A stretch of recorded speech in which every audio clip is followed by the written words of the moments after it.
Hello, everybody. This is Shannon Dow. I'm with Healthcare Genius, and I have Michael Gerali on the line with me. And what we wanted to talk with you about today is what business owners that we work with are doing with life insurance and how they're using it to their advantage.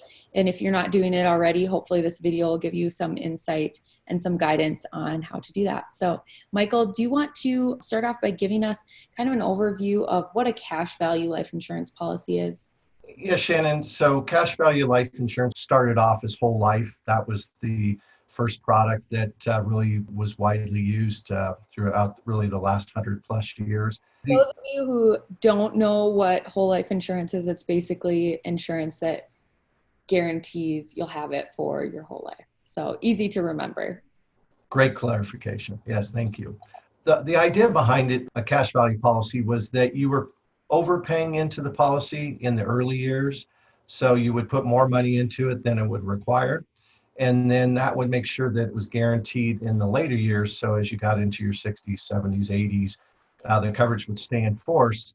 But you would also have a little bit of a nest egg built up in that so that you could use those funds if you needed them for all sorts of different reasons. Why this is really important to business owners is that there are some tax advantages if a policy is designed properly for you to be able to take money out of that policy when you need it, either through loans or withdrawals that are tax-free.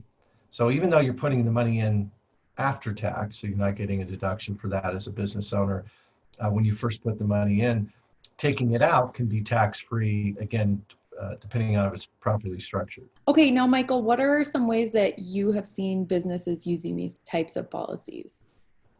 Yes, Shannon. So where we design these, there's a lot of different needs that a business owner might have.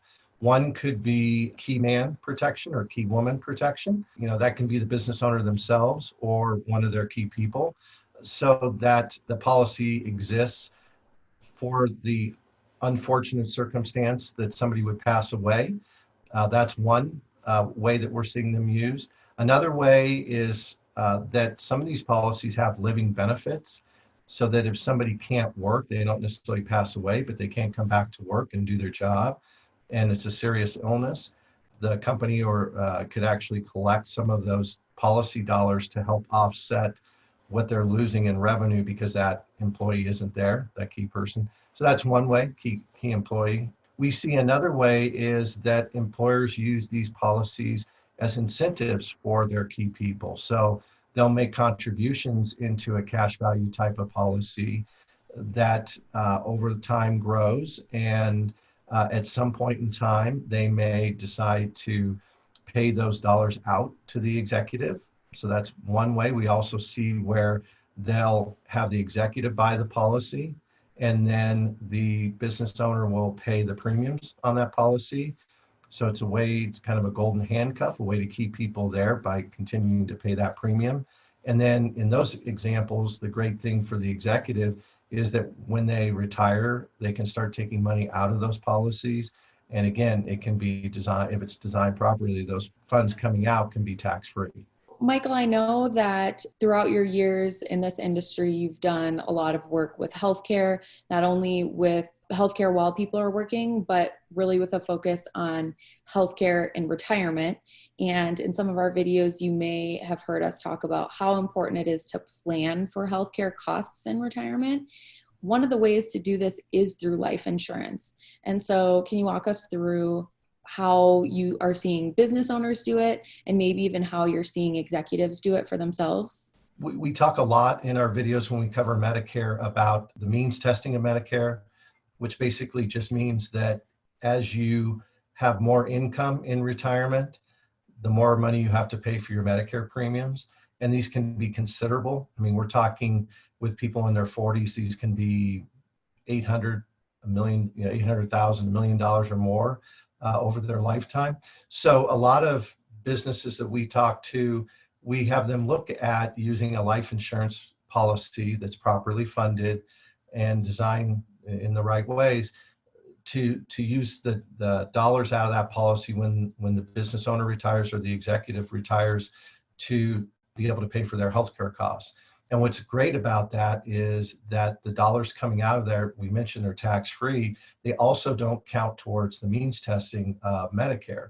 So we've seen examples where by doing this and keeping a person's retirement income lower because of taking distributions from life insurance, we can save $300,000, $400,000, $500,000 or more over the course of their retirement in healthcare costs. Yep. I mean, between the tax situation, lowering income, and also just having that guarantee that that money is going to be there. That's one of the reasons that we always talk about life insurance as a good option. You know, we have a lot of people that, particularly executives and people that are in that higher bracket for Medicare means testing, that say, you know, why don't I just self-insure?